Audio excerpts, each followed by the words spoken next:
Assalamualaikum warahmatullahi wabarakatuh. Perkenalkan, nama saya Muhammad Yusuf dari program studi TPHP di Politeknik Muara Tewe. Di sini saya akan menjelaskan tentang ilmu kimia dan peranannya.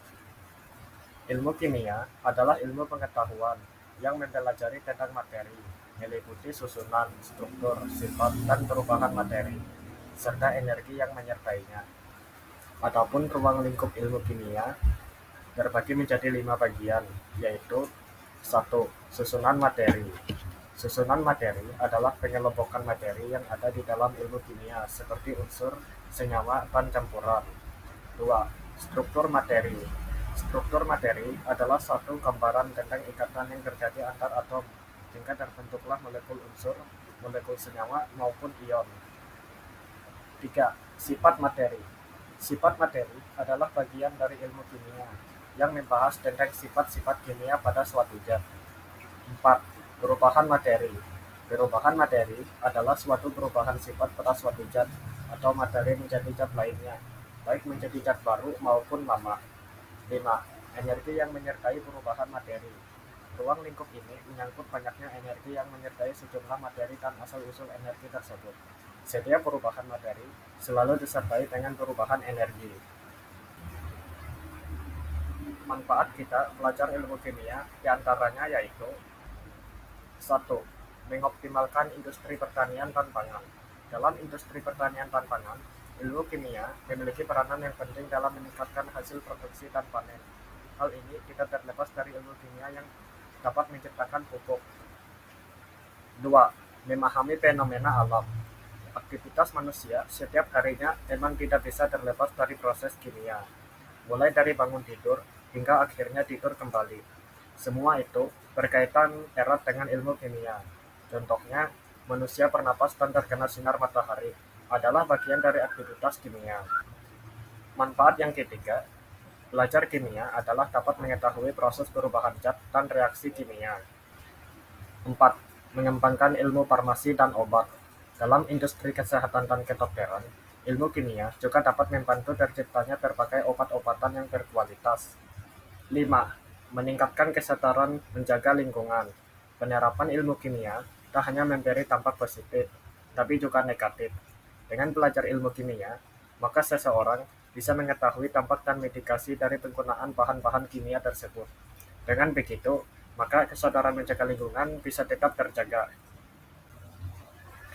Ilmu kimia memiliki hubungan dengan ilmu lainnya, seperti ilmu kimia dengan ilmu kedokteran dan farmasi, ilmu kimia dengan energi dan lingkungan, ilmu kimia dengan industri, ilmu kimia dengan pertanian dan pangan, ilmu kimia dengan hukum, ilmu kimia dengan lingkungan hidup, ilmu kimia dengan teknik sipil, ilmu kimia dan pengembangan ilmu lain, seperti biologi, fisika, geologi, dan sejarah. Tahukah Anda apa saja langkah-langkah metode ilmiah? Berikut saya sebutkan langkah-langkahnya. 1. Identifikasi masalah. 2. Merumuskan masalah. 3. Mengkaji literatur. 4. Membuat hipotesis. 5. Menentukan variabel penelitian. 6. Menetapkan prosedur kerja. 7. Menguji hipotesis. 8. Mengumpulkan dan menganalisis data. 9. Membuat kesimpulan. 10. Mempublikasikan hasil penelitian.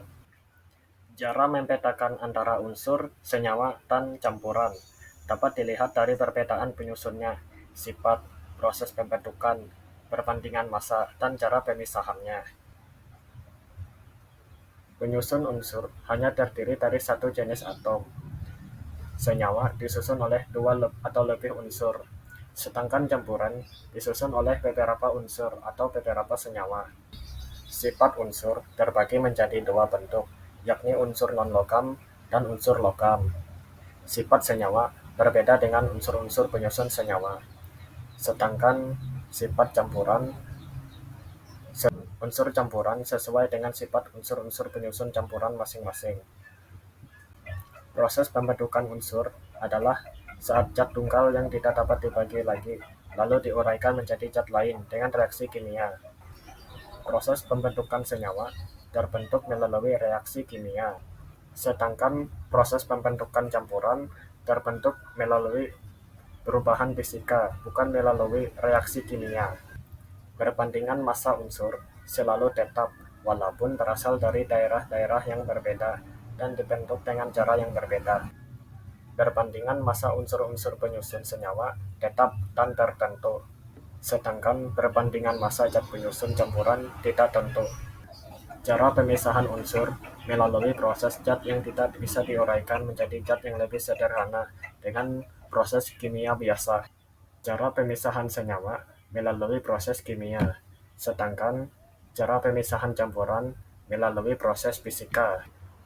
Itulah beberapa perbedaan antara unsur, senyawa, dan campuran.